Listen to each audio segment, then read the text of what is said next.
Hard truth. Most aspiring speakers aren't sharing a message, they're reliving a moment. And audiences don't pay for catharsis, they pay for clarity, right? Your story matters, truthfully, obviously, but your audience didn't come to heal you, right? You just sharing stuff and oversharing and blurring it. That's good, but it has to be purposeful, right? Too many speakers confuse emotional release with impact. So they share all these things thinking that people just need to hear and trauma dump on them, and it's going to help them. It's not if there's not a clear purpose. And honestly, most people aren't used to being in that heaviness for that long. So in this video, I'm going to explain why stories alone don't get paid and how to turn pain into a message that actually changes people. Do this properly, you'll kill it in life. You'll kill it as a speaker. Do it improperly, and people will not want to have you on their stage, right? So first step or first idea here is your story is not your message. It's hard to say it this way, but I know in my world of doing what I do, I coach a lot of speakers.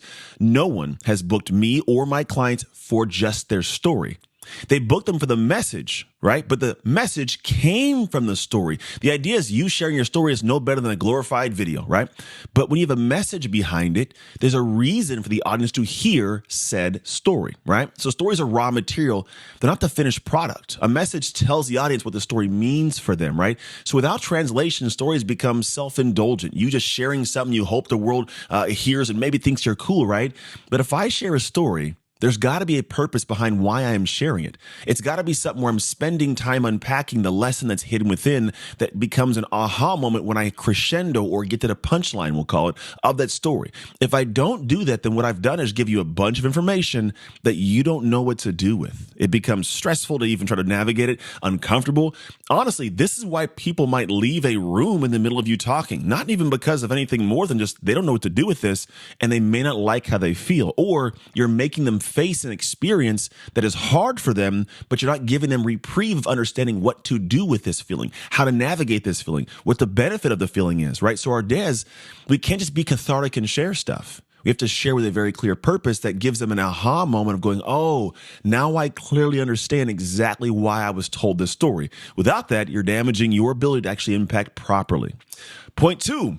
Hey, I hope you're enjoying this video right now. Now, I want to let you know that I developed a speaker quiz that reveals what your speaker type is, the strength of your type, and more importantly, how to capitalize on that type to build an impactful and income-producing speaking business. To get this quiz and take it and get the information you need, simply hit the link you see below in the description, or you can wait till the end of the video to head over and check it out. All right, that's it. Let's get back to it. Audiences pay for clarity, not catharsis. I mentioned it earlier, but I want you to think about this, right?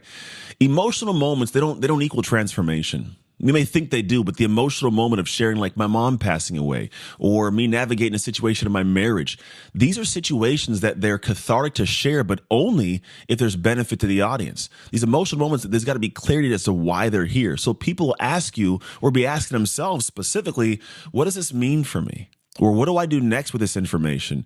If there is no answer to those questions, there is no value, right? Yes, great story of my marriage falling apart, remarrying my ex-wife, me navigating my mom passing away after 17 years of a MS battle. These are interesting stories I'm not going to share with you now, but they are hard for me, and they navigated difficulty, me being given away at 3 years old into foster care and being in the system for 11 years before being adopted at 14. Like, these are hard things, but if I don't give you a clear reason as to what this means, like for me, the years of foster care, I don't like them, but I appreciate them. The hardship hardened me in a good way. There's a statement I love, which is smooth seas never made skilled sailors, right? So I can tell a crazy hard story, but there's a lesson here for you to grasp, right? Or a situation, my marriage falling apart. Sometimes things have to fall apart to come back together. There's a lesson within that. My mom passing away, I realized in those moments that I was in a position where my body could do whatever I wanted to do, but I was living far short of my potential. My mom's body couldn't, and she lost her life without the ability to live her life. For me, I didn't want to be a person that was squandering the gift of life she gave me to be great. And realistically, it was a lesson for me to realize that I have a duty to be great because I'm given life, right? There's lessons in the hardship. If you don't have these lessons, you're just telling stories. It is very difficult for an audience to enjoy that, okay? Point three, pain must be processed before it's presented. I know this from personal experience. At one point in time, I gave a speech to a bunch of personal trainers, and I found myself bawling in the called a stage in this room. It was really uncomfortable. Like, I don't know what to do with it, right? The idea is I hadn't processed it yet. I hadn't gone deep in those emotions. And because I hadn't gone deep into the emotions, when I got there, unpacked them, I was completely out of control in a position where I needed to be in vastly more control. So if you're still bleeding, you're not teaching, you're unloading on people. And they call it trauma dumping, right? Healed pain becomes wisdom, and wisdom becomes frameworks others can apply to their life. So for me, when I went through that thing and I experienced these things, yeah, it's hard in the moment. It's difficult in the moment. But if I don't go into that moment later on and uncover what happened and get an idea from it or a lesson, right? The silver lining is so they say. If I don't have that, then I'm just telling you a story that gets me to a place of depth that I'm not used to being in. I will lose control. I'll be uncontrollably crying or inconsolable in my body. Like it'll be weird. And honestly, people in the audience are going to look at you and go like, this is what they say, cringe. What do I do with this? It's awkward. People will leave the room, right? There's a lot that happens. So the idea is you got to make sure that you process this pain. You have to stop the bleeding emotionally so that you can go to that place, unpack that, emotionally dive in, but not to a point of losing yourself and losing your controllable ability to speak and say words. And then from there, share the lesson required for them to learn from this moment. Like, what is the required lesson in this situation? What should the takeaways be? What are the steps to go through? And honestly, if somebody's gone through something that's similar to this, your job is to teach them how to move through it because of what your example is. So you had this moment, really hard. I went into it. I learned this and this and this. I did this and this and this. And from this, now we have something that changes lives in the backside. You've got to focus on this being the goal when you actually start speaking. Okay. Now, number 4, translate experience into a framework. So with all the things you've gone through, I've gone through things, you've gone through things, we've all gone through things, right? It's great to go and want to talk about it, but there's got to be something tangible on the backside. I had a client one time ask me, what is the next day impact of your talk? And I love that language because it's true. They're looking to know what is the thing that if you speak to my audience will be impactful in the very next day. I'm talking tomorrow is going to be something they can take away and apply to their life from what you've talked about. So what did you learn in your story and situation? The actual question to you right now, what did you learn from that? Number 2 question we want to call that is, how does it apply universally to somebody? Like for me, it's about dark work in the dark to win in the light. I learned that if I want to be successful, I must optimize my identity for peak performance. It happens through dark work. That's universal for everybody. What you do behind the scenes will determine how great you are in front of the scenes. I don't care what it is, in communication, physical ability, in something you create and build, no matter, or even just the ability to have confidence when you show up to the world because you've done something great. And now you know, because I've done it great, I want the world to see it, right? How does it apply universally to everybody? Because there's also dark work done for kids, for athletes, for executives, for moms, for managers, for everybody. Someone you look at in your life right now has done dark work. If you look at them with admiration, has done work in the dark to be as great as they are, that gives you a chance to admire who they are. Also, what's a repeatable process? If this is a thing that has universality, right, or universal, I don't know the word I'm looking for. If this is universally true, right? Maybe it's universality. I don't know. What's the process that's repeatable for someone else to get that goal, right? If someone's gone through something and you have this universal message that can hit them, what's the process that they can go through that's going to give them the ability to be able to navigate this next stage, the next stages of their life in real time? Like Navy SEALs use something called box breathing. It's a process you can navigate and control your breathing to get back to a more controlled space in the heat of the moment, right?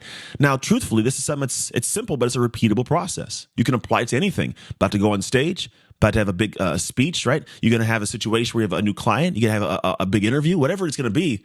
In that space, there's going to be a repeatable process you should be able to apply. When you can give that to an audience, you have value, right? Frameworks, they turn emotion into instruction. And that is the goal for us. How do I turn this information, experience, whatever it is, into instruction to where someone can learn from it? The last point, leadership requires distance and direction. See, the way I look at it is leaders, they don't relive, they guide. Like there's ideas that all of us have a thing we want, right? And the person that we're following is a person that doesn't relive it in real time. They're guiding you to that place. They're leading you, hence guiding you somewhere. The audience that you're going to speak to about your situation, your story, your promise, the audience needs a map, not your memory. Yes, they need to know that you have experience. They got to know about that. But what they really need is to know you have experienced it, and then they need a map. To be able to just recall a memory just tells me, oh, interesting story, but I don't know what to explicitly take from this. And your job is to explicitly tell them, right? Not implicitly through story, but explicitly through story. Here's what took place. Here's my experience. Here is your takeaway, dude. Boom, boom, boom, right? Now I have something I can be able to improve upon over time to help somebody, because I may give them the map and the map has a different turn at some point. Cool, let's adjust that. These little nuances change the game for what you can do for the world. So focus on not just having a story, but also making sure that you have distance from a moment of emotion where you can actually codify it to make it valuable. Because when you shift from storyteller to teacher, your impact multiplies. So many more people get the change you're looking to give them. So as we conclude, your pain may have shaped you, which it has shaped all of us, right? But your framework is what serves others. The framework comes from that pain, that experience, that emotion, if you're able to make sense of it and share it as a codified process. Now, if you want help turning your story into a message that creates real change, go to speaktofreedom.com. This is exactly what we do and so much more to structure your business, to go out into the world and change lives by teaching from your life. If you are good with that, go there. If you don't care to go there and you want more free content, stick around for the next video and I will see you there.